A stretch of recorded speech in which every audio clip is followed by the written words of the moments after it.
ഒരു വലിയ സത്യം വെളിപ്പെടുത്തിയ, കേരളത്തിലെ ആരോഗ്യരംഗം എന്താണ് എന്ന് വെളിപ്പെടുത്തിയ, സത്യസന്ധമായി വെളിപ്പെടുത്തിയ, ഒരു രൂപ പോലും കൈക്കൂലി വാങ്ങിക്കാത്ത ഒരു ഡോക്ടർക്കെതിരായി, ഡോക്ടർ ഹാരിസിനെതിരായി ആരോഗ്യമന്ത്രിയുടെ നേതൃത്വത്തിലാണ് ഗൂഢാലോചന നടക്കുന്നത്.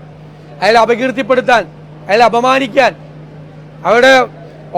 അവിടെ വാങ്ങിയ സർജിക്കൽ എക്യുപ്മെന്റിന്റെ പാർട്സ് അവിടെ ഉണ്ടായില്ല എന്ന് കള്ളം പറഞ്ഞു ഇല്ലേ? എന്നിട്ട് അദ്ദേഹത്തെ മോഷണക്കുറ്റത്തിന് പ്രതിയാക്കാൻ ശ്രമിച്ചു. ശക്തിയായ എതിർപ്പ് വന്നപ്പോൾ ഇപ്പോൾ കാണാതെ പോയ സംഭവം കണ്ടെത്തി. ഇന്നും സൂപ്രണ്ടും പ്രിൻസിപ്പലും കൂടി ആ ബഹുമാന്യനായ കേരളം മുഴുവൻ ആദരിക്കുന്ന ആ ഡോക്ടറെ അപകീർത്തിപ്പെടുത്താൻ വേണ്ടി പത്രസമ്മേളനം നടത്തി. ആ ഡോക്ടറെ അപമാനിച്ച് ഇത് ആരും ഇനി വെളിപ്പെടുത്താതിരിക്കാൻ, ബാക്കിയുള്ള ആരോഗ്യ പ്രവർത്തകരുടെ വായടപ്പിക്കാൻ ആരോഗ്യമന്ത്രിയുടെ നേതൃത്വത്തിൽ നടക്കുന്ന ഗൂഢാലോചനയാണ്. അതിനെ ഞങ്ങൾ ചെറുത്തു തോൽപ്പിക്കും. ഡോക്ടർ ഹാരിസിന്റെ മീതെ ഒരു നുള്ളും മണ്ണ് വാരിയിടാൻ കേരളത്തിലെ പ്രതിപക്ഷം സമ്മതിക്കില്ല. അദ്ദേഹത്തെ ഞങ്ങൾ പ്രൊട്ടക്ട് ചെയ്യും. കാരണം ആരോഗ്യ കേരളം വെന്റിലേറ്ററിലാണ് എന്നുള്ള ദുഃഖകരമായ വെളിപ്പെടുത്തലാണ് അദ്ദേഹം നടത്തിയത്. മുന്നറിയിപ്പാണ്. അത് മനസ്സിലാക്കി നടപടികൾ സ്വീകരിക്കേണ്ടതിന് പകരം അദ്ദേഹത്തെ വേട്ടയാടാൻ വേണ്ടി നടത്തുന്ന ഈ ശ്രമങ്ങളെ ഞങ്ങൾ എന്തു വില കൊടുത്തും സംരക്ഷിക്കും.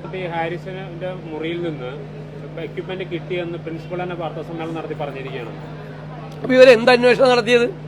അയാളെ മോഷണ കുറ്റത്തിൽ പ്രതിയാക്കാൻ വേണ്ടിയിട്ടുള്ള അന്വേഷണമാണ് ആദ്യം നടത്തിയത്. അപ്പൊ അദ്ദേഹം ഉറപ്പിച്ചു പറഞ്ഞപ്പോഴും ഇല്ലേ, ഒരു സ്ഥലത്തും പോയിട്ടില്ല, എല്ലാം ഇവിടെയുണ്ട്. ഒരു രൂപ കൈക്കൂലി വാങ്ങിക്കാത്ത ഒരാളെ കുറിച്ച്, രോഗികൾക്ക് വേണ്ടി എന്തും ചെയ്യാൻ മടിക്കാത്ത, എന്ത് വേണമെങ്കിലും അവർക്ക് വേണ്ടി ചെയ്യാൻ ശ്രമിക്കുന്ന ഒരാളെ കുറിച്ച്, രോഗികൾക്ക് വേണ്ടി ജീവിക്കുന്ന ഒരാളെ കുറിച്ച്, ഒരു ബൈക്കിൽ മെഡിക്കൽ കോളേജിൽ എത്തുന്ന ഒരാളെ കുറിച്ച് ആണ് മോഷണക്കുറ്റത്തിൽ പ്രതിയാക്കി വേട്ടയാടാൻ ശ്രമിച്ചത്.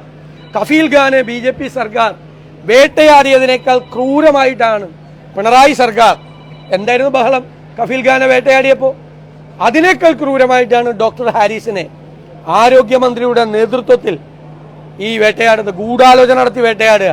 മുഖ്യമന്ത്രി പിണറായി വിജയനോട് എൻ്റെ അഭ്യർത്ഥന, ആരോഗ്യ മന്ത്രിയോട് ഈ ഹീനമായ നീക്കത്തിൽ നിന്നും പിന്മാറണം എന്നങ്ങ് ആവശ്യപ്പെടണം.